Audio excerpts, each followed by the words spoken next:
with us at Monaco. Michael Schumacher led right from the start and has won the Monaco Grand Prix. Let me just confirm the result for you. Michael Schumacher 10 out of 10, Ferrari 1-2, brilliant from them. Eddie Irvine, he's so good round here, he's up on the podium again. Jacques Villeneuve, good for British American racing that, and David Coulthard battling through from the back to get 2 World Championship points. And Jean Alesi, 23 races he's had since his last points and making his point here. The Drivers' Championship is now 12 points, the gap between Michael Schumacher and David Coulthard. Barrichello closing up on 24 points. Ralf Schumacher, the only other fella into double figures. And the Constructors' Championships, well, of course, Ferrari really helped today.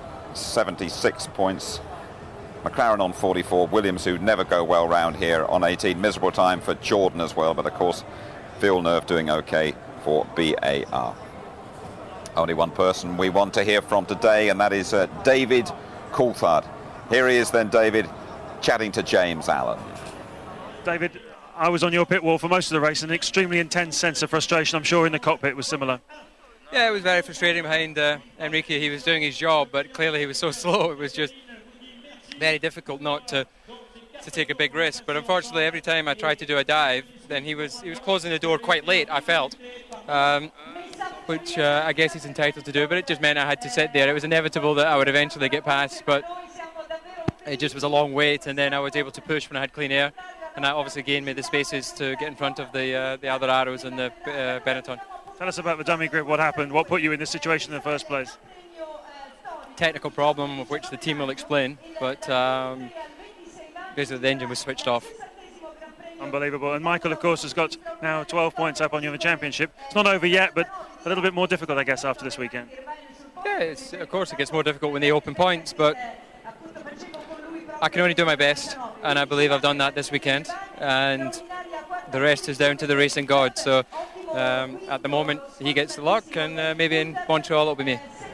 Tough for David. Sparkle in his eyes before the start of this race, looking very tired indeed now. And just Tony, looking at the start, very basically that should not happen. Those cars should not stall. There is an anti-stall mechanism on there, but we have to go back and see what happened in Spain. There's an incredible frustration. Imagine what he's shouting down the line now to the engineers. It stopped, bleep, bleep, bleep, and so it's going on. But you don't know at this point on the formation lap. What he likes to do is go off manual start and then set to the launch control when he comes for the start proper. Between those two procedures is when the engine, if it's idling too slowly or lowly or whatever, it shouldn't stall, but clearly something has happened. Sure. He said the bugs are out of the system, but they're not. Mark Blundell will get your views on that in just a moment. Delighted that Jaguar boss Bobby Rahal is down there waiting to chat to us. Bobby, congratulations, it's been a while coming, this one. Thank you. Well, it's been a long time, I guess. It's the first podium for Jaguar Racing, so I'm very proud of all the people in the team, and back home in Milton Keynes, and of course all the guys here on the team did a super job. So very, very pleased, and we hope this is the start of more good things. Exactly how much does it mean for you to put Eddie Irvine on the podium here in Monaco? Well, I was very pleased with the pace of the car. Ran right with the Williams. The Michelin tires that were quite good for us, I think. It was very consistent. Eddie knows how to get around this place, that's for sure. But the big thing, I think, is the performance of the car was strong all weekend. And, boy, it really, you couldn't have asked for more. You need a bit more pace in that car, don't you? Because Monaco does camouflage one or two deficiencies, doesn't it? Well, we'll see in Canada, won't we? But certainly I anticipate there'll continue to be quite a few changes to the car in the ensuing weeks and months, and this is just going to whet our appetite for more. You're going to wet your throats tonight or take it all seriously? Oh, I'm sure there's going to be some Becks being had freely here in the motorhome. Well done, Bobby. Thanks for joining us. Thank you. Okay, Mark, a brief word from you about David Coulthard, first of all. As a driver, when you're in that situation, how do you feel? I tell you, huge frustration, and just to sit behind Benaldi for that long, a lot of patience from DC. I tell you for sure, I would have tried to punt the guy off way long before that.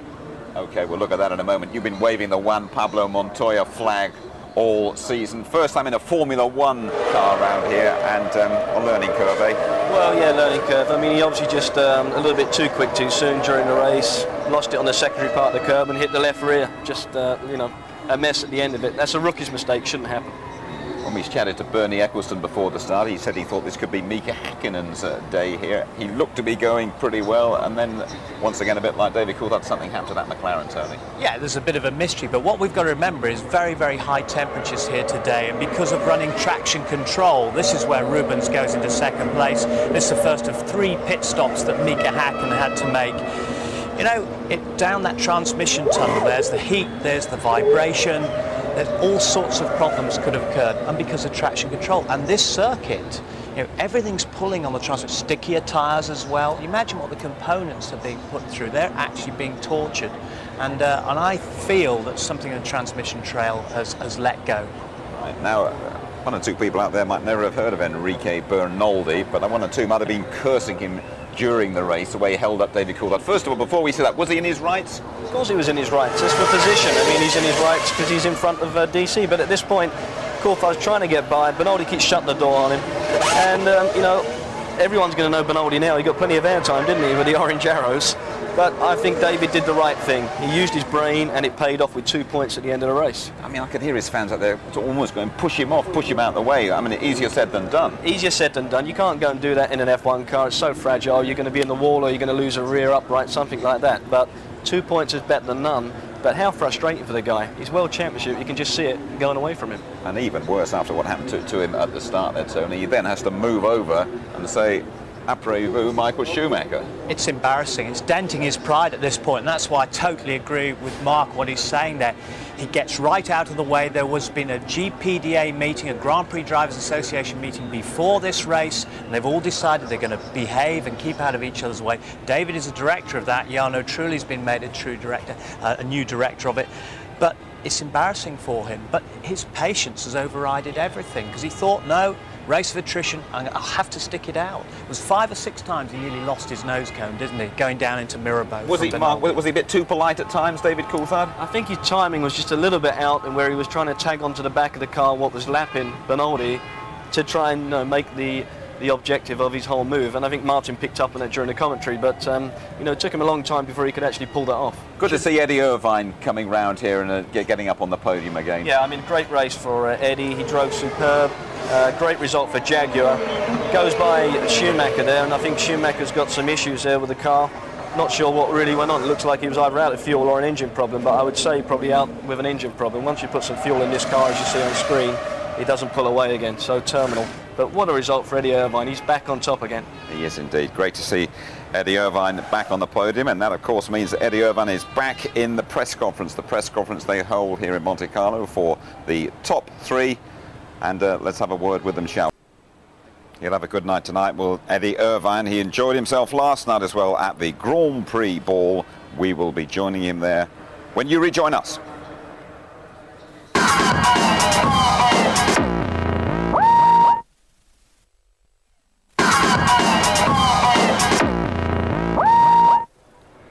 You're back with us in Monaco now. The only place to be last night was the Grand Prix ball. Beverly Turner was on the guest list.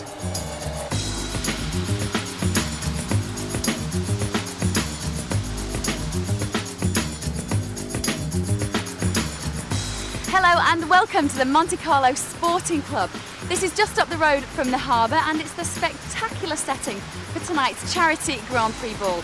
It's the eve of the race and tickets are like gold dust. But great news, we've got access all areas. So let's take a look.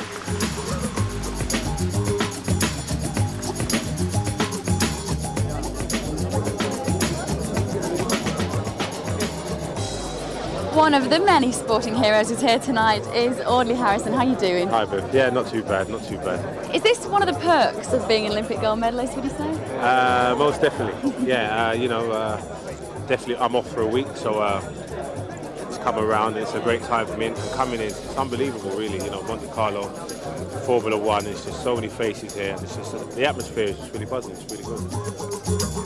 What do you think of this whole Grand Prix sort of culture? It's pretty impressive, isn't it?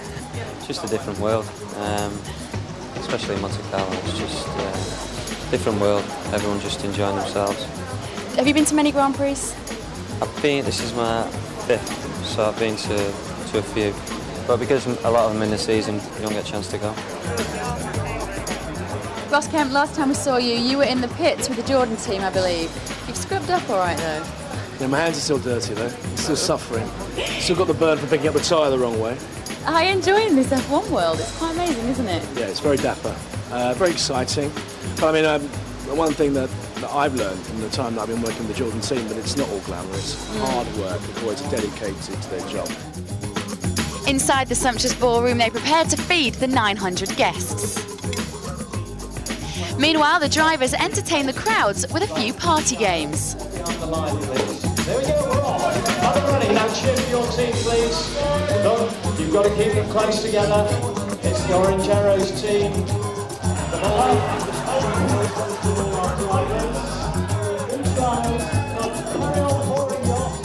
This is what Formula One should be, really. You know, there's lots of good-looking girls around. It's a great place.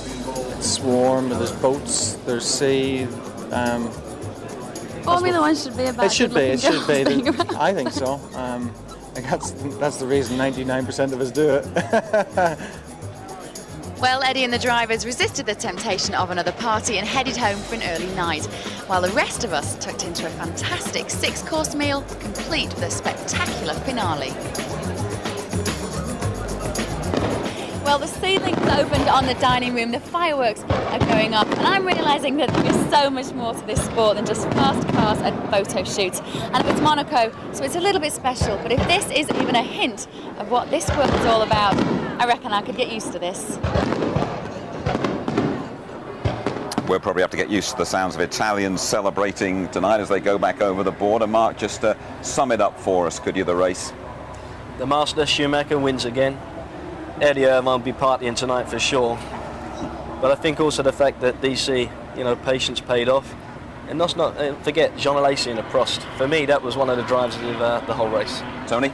Double red for Ferrari 99 and now again, but Eddie Irvine, last 5 years in the points, 4 of them on the podium, software and David Coulthard. Where is Bill Gates when you need him? A lot of time left there for David Coulthard, of course, to pull things round. Highlights coming up for you tonight. Now have a little look at that ITV2 first of all at 10:30 tonight and just after midnight here on ITV, and the repeat as always ITV2 tomorrow night at 7. Next stop for us is Canada. Bit of a different time, qualifying 11:25 p.m. on the Saturday. The race live, great time, Saturday afternoon at 5:15, and highlights just after midnight.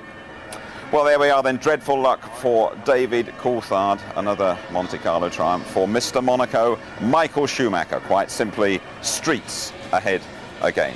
Bye-bye from us all.